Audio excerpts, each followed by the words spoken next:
One of the most mysterious and important prayers that we do is Kaddish for the deceased.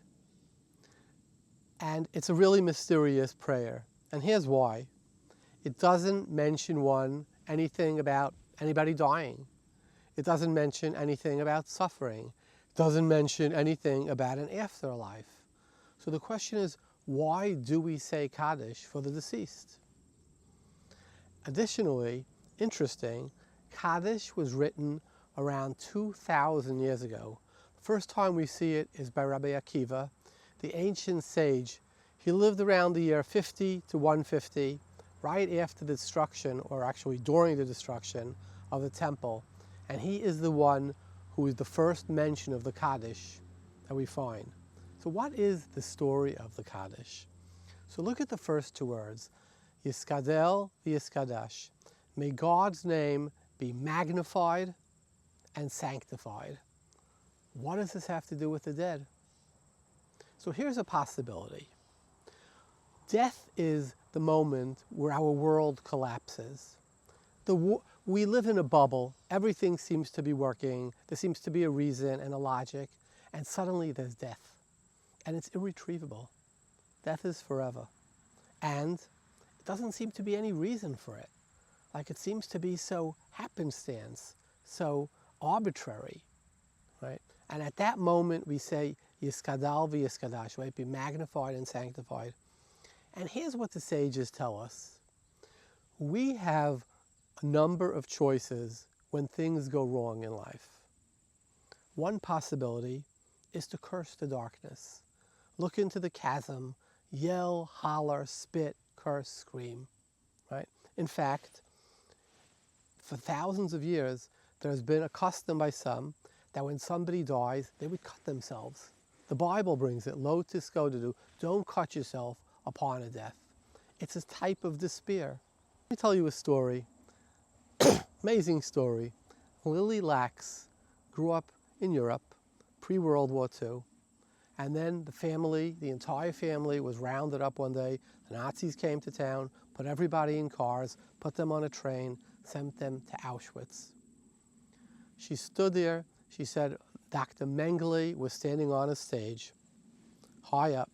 He looked at her parents and he said, to the left, death. She, for some reason, she must have been a pretty young girl, he looked at her, to the right, life. The only one of her family to go right. That day, somebody told her, one of the guards told her, you see the smoke rising from the stack? That's your family. She lived through a number of months in the camps, went through a death march, was redeemed by the Russians, and was put in Bergen-Belsen DP camp. She's in the camp. Many of the people in the camp are considering committing suicide. Everything they had was gone. Entire families, parents, grandparents, uncles, aunts, everything. Lily makes a choice. She's going to choose life. And then she decides something astonishing. She's going to get married in a DP camp. She falls in love with a wonderful young man, but she tells him, I'm not getting married unless you get me a white silk dress. White silk dress in Bergen-Belsen. He finds a German POW who has a parachute. Parachutes were made out of huge expanses of silk. He trades it for 2 cans of beans. He gets the parachute. He finds a seamstress in the DP camp of Bergen-Belsen who can make a wedding gown out of this white silk parachute. And she creates a dress for her. And they get married. Lily Lax gets married after her entire family was killed in a concentration camp, DP camp, wearing a dress that came from a German soldier's parachute. Talk about turning a curse into a blessing. What happened to Lily Lax? She moved to New York, to Borough Park, with her husband. She had 3 children. She sent them to school. They blossomed. They had children. She was by her grandchildren's weddings, and she saw the birth of her great-grandchildren. This is the woman who had the courage to say, in the darkness, I will find light. Lily looked into the abyss, and instead of cursing, she found blessing. And that's the story of the Kaddish. When we look into that darkness, are we going to look at it with loss, with anger, with a sense of desperation, a sense of depression, right? Darkness? Will we have the courage to say, in this very space, let it be magnified, let it be sanctified, the name of the Holy One.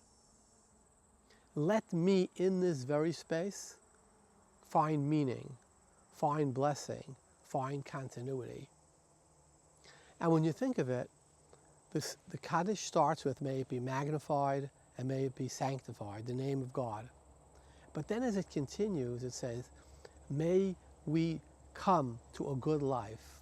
A good life. In Bergen-Belsen DP camp, that's really what you're hoping for? But that's the question.